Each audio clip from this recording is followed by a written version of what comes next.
টাকা লেখা থাকে 100 টাকা, আর যদি 1 টাকা লেখা থাকে 1 টাকা নিতে হবে। নরসিংদীতে মেঘনা নদীতে বিভিন্ন খেয়াঘাটে বেপরোয়া চাঁদাবাজি বন্ধের আলটিমেটাম দিলেন এএসপি শামীম আনোয়ার।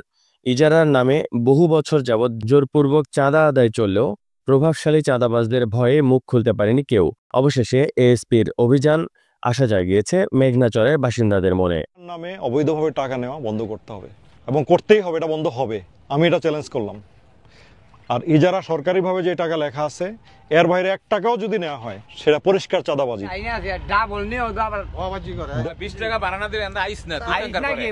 ওইটা তো সে কিনে নেয়, নদীটা কি তার?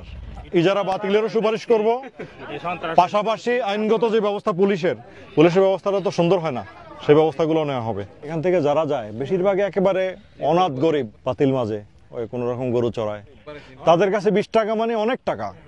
ঢাকা যাওয়া যতটা কঠিন তার কাছে ওই নদীর ওই পার যাওয়া ততটা কঠিন।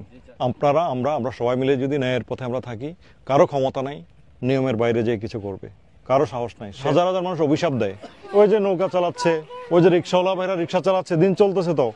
আপনি রিক্সা চালান, নাহলে মাটি কাটেন, কামলা দেন, এই গরিবের উপর অত্যাচার করে কেন আপনার পেট চালাতে হবে?